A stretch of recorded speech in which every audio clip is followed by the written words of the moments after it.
Hey everyone, welcome to the ranking. Here's my ranking of Jaume Collet-Serra's films. Yes, I have no idea if I'm saying his name properly, but that's how I'm pronouncing it. The wrong way probably, but who cares? This is my ranking of all his films. Yes, the film The Commuter just came out, and I thought to celebrate the movie The Commuter, I thought I'd rank all of Jaume Collet-Serra's films from at least to my favorite. He's got 8 films in total. Some are entertaining, some are just god-awful, but you know what? He's made 8 films, so that's an accomplishment within itself. So yeah, let's get to it. Here's my ranking of all 8 of Jaume Collet-Serra's films, from the least favorite to my favorite.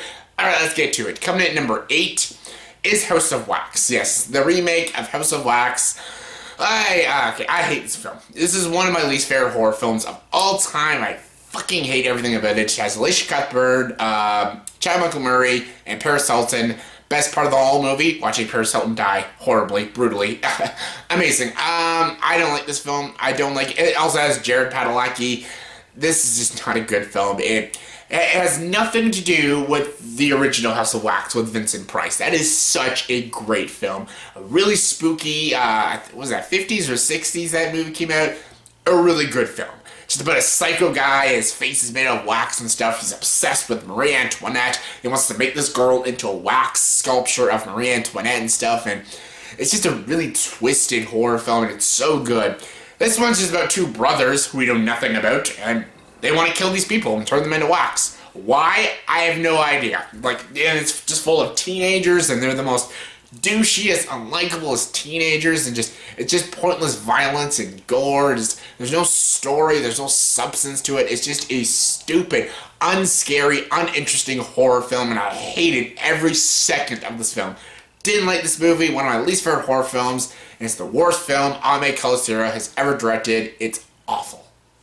Coming in number 7 is Goal 2, Living the Dream. Yes, he made the sequel to Goal. I've only seen the first 2 Goals. I think there's more of them. I will not watch all of them. I saw the first 2. I didn't like the first one, so I didn't like this one either. I remember renting this movie a while ago, and it's not that good. It's not that interesting. It's kind of predictable. It's a little sappy, overly sentimental and stuff. It's kind of boring. It's not interesting. And yeah, there's not a lot of good soccer movies out there. Benny Like Beckham's okay, but like, not a lot of good soccer movies out there.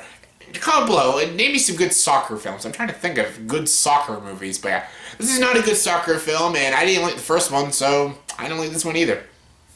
Coming number 6 is Non-Stop. Yes, this is one of the 4 Liam Neeson, Jaume Collet-Serra films. Man, these guys have done a few films together, and this is probably the most ridiculous one. Him on an airplane and stuff. He's like this, what is he? He's like an air marshal or something. Yeah, and it's basically he's on this plane and stuff. Someone's trying to blow the plane up, and he wants to, get people off the plane. People think he's crazy and stuff. Is he crazy? Who the fuck knows? And shit like that.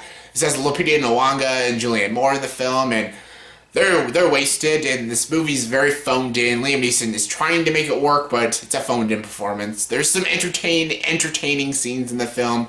It's got a ridiculous third act and stuff, but yeah, out of the films that Liam Neeson has done with this director, this is definitely the most absurd and most ridiculous one.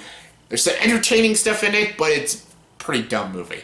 Coming number 5 is Orphan. Orphan is this like B-rated horror film. It's a very silly horror film. Basically about this family, Vera Farmiga and Peter Skarsgård. They adopt this little girl and stuff, bring her to their home and stuff. She's like a fucking psychotic little girl and stuff.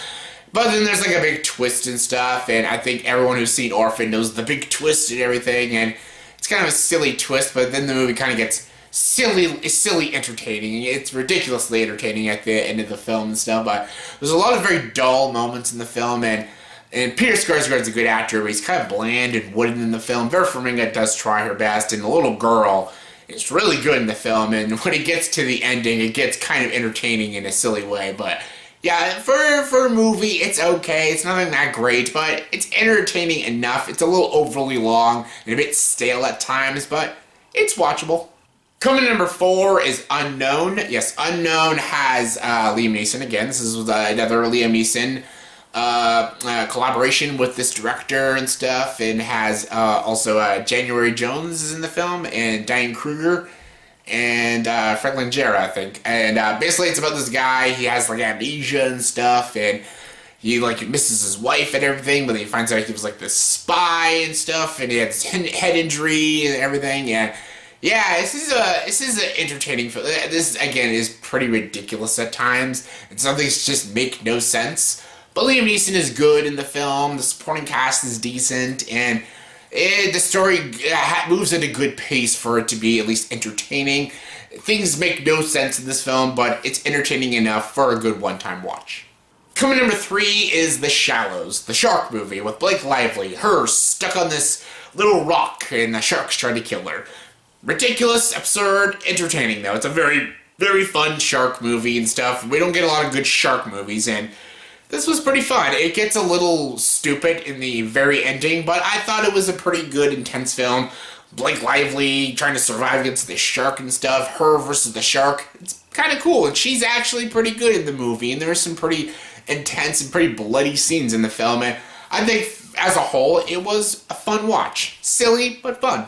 Coming number 2 is Run All Night. Run All Night is definitely the more fun version of a Liam Neeson and Jaume Collet-Serra film. Like, Unknown is decent, but it has its moments of, dreariness and stuff, and even non-stop is entertaining. Some scenes are, the stupid scenes really overpower the entertaining scenes. Run All Night is just a simple story, a guy trying to help his son and stuff. His son's into deep shit and everything. His son's Rick Flag.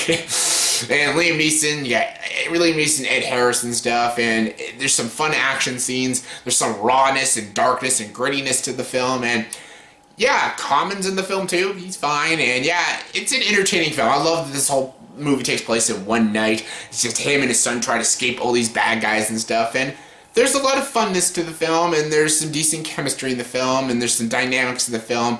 I love that it's more of a gritty film than the other Jaume Collet-Serra films, and yeah, I liked this movie for what it was.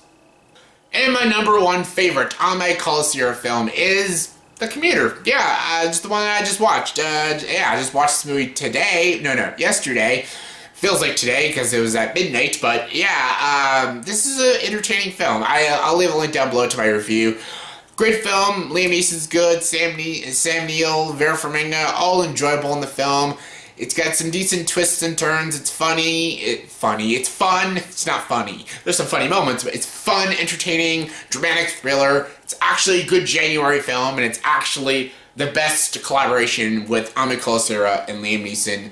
And by default, it's the best Jaume Collet-Serra film, in my opinion. So yeah, that was my ranking of all of Jaume Collet-Serra's films, from my least favorite to my favorite. So in the comment section below, please tell me, what is your ranking of all of this filmmaker's films in your opinion? He's got 8 films. What is your ranking of all 8 of these films in your opinion, from your least favorite to your favorite? Comment below, let me know. And as always with this video, please like, subscribe to this channel, and join the dark side.